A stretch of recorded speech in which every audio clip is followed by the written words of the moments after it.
بسم اللہ الرحمن الرحیم۔ میں ہوں عنایت اللہ کاشف ایڈوکیٹ اور آپ دیکھ رہے ہیں لیگل انفارمیشن میں خوش آمدید۔ جو زمانہ ترقی کرتا جا رہا ہے ویسے جرم بھی ترقی کرتا جا رہا ہے۔ پہلے انٹرنیٹ نہیں تھا، اب انٹرنیٹ آ چکا تو جرم انٹرنیٹ پر منتقل ہو چکا۔ سم موبائل فون بھی جرم میں استعمال ہونے لگے۔ اب سوال یہ ہے کہ سم موبائل فون اگر ہو تو اسے جرم سے کیسے بچا جا سکتا ہے۔ تازہ ترین جو ججمنٹس آئی ہیں ان کی روشنی میں میں آج کی مختصر سی ویڈیو میں آپ کو بتاؤں گا۔ ایک تو جناب، سم اور موبائل فون آپ کسی کو استعمال نہ کرنے دیں، نہ تو کسی کو میسج کرنے دیں اور نہ ہی کسی کو اپنا واٹس ایپ اور نہ ہی موبائل کال جیسے روٹین میں ہم کہتے ہیں کہ وہ استعمال کرنے دیں۔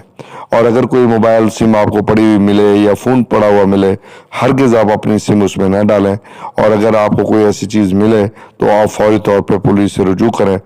اول تو اس کو اٹھائے نہیں، پڑا رہنے دیں، اور اگر آپ مزید فرض نبھانا چاہتے ہیں تو اس کو اٹھائیں اور پولیس کے حوالے کر دیں۔ نمبر 2۔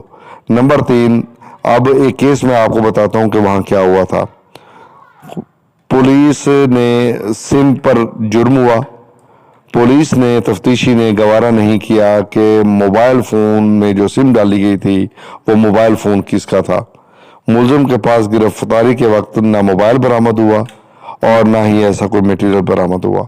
جب ملزم کا بیان لکھا گیا تو 342 کا، اس میں ملزم کی عمر 15 سال نکلی۔ اس کیس میں براہ راست کوئی شہادت موجود نہیں تھی تو ایسی گواہی پر ملزم کو بری کر دیا گیا۔ اپیل منظور ہوئی 2014 پاکستان کرمنل لا جرنل 1808۔ اس لیے آپ اپنے سیم موبائل فون کا استعمال جو ہے اس کو آپ ضرور احتیاط کیا کریں، یہ احتیاط ضروری ہے۔